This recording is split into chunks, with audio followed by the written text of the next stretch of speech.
उनकी जिंदगी में बदलाव तब आया जब उन्होंने कृषि विज्ञान केंद्र केवीके के प्रमुख दयाशंकर श्रीवास्तव से ड्रोन तकनीक के बारे में सुना। हमारे डॉक्टर दयाशंकर श्रीवास्तव जी ने मुझे बताया कि एक योजना है, अगर आप कर सकती हो तो कर सक लो। तो उन्होंने बताया हो सकता है आपका जीवन भी बदल सकता है। माननीय प्रधानमंत्री जी की नमो ड्रोन दीदी जो योजना थी उसके बारे में जानकारी मिली। कृषि विज्ञान केंद्र में ही ड्रोन था जो हम पहली बार देखे थे। गांव में महिलाओं के साथ में काम करते थे तो हमारी महिलाएं या उनके हस्बैंड जो थी वो दिन भर बेचारे खेत में धूप से परेशान होकर दवा, पेस्टिसाइड, हर्बिसाइड जो भी स्प्रे करते थे उन सारी चीज़ों से वो मतलब परेशान हो जाते थे। कहीं बीमारी या खेत में जैसे जीव जंतु या सांप कीड़े भी होते थे। तो मुझे लगा कि क्यों ना हम इस ड्रोन के माध्यम से अगर हमें कोई लाभ मिल रहा है या जानकारी, तो हमें सितंबर में माननीय प्रधानमंत्री जी की जो नमो ड्रोन दीदी योजना थी उसके बारे में मुझे पता चला।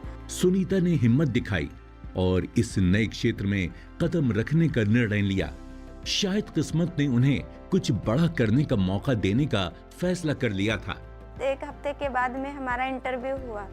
इंटरव्यू होने के बाद में फिर तीसरे हफ्ते में फिर हमारा इंटरव्यू हुआ और फिर ट्रेनिंग के लिए हमें बुलाया गया। जब हम वहाँ 9 अक्टूबर को पहुँचे तो मेरे साथ में उत्तर प्रदेश की 15 और महिलाएं थी।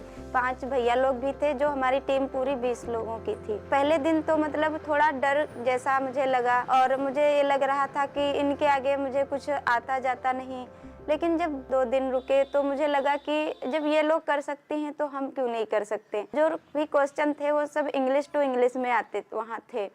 तो मुझे लगा कि मैं कर पाऊंगी या नहीं कर पाऊंगी, लेकिन हिम्मत नहीं हारी। जो मेरे ट्रेनर थे वहाँ जो हम लोगों को ट्रेनिंग दे रहे थे कि ड्रोन क्या है, ड्रोन को कैसे हम चलाएंगे, इस सारी चीज़ों के बारे में जब वो पढ़ाते थे तो मुझे मतलब नोट कर लेते थे जो बोर्ड पे पढ़ाने के बाद में।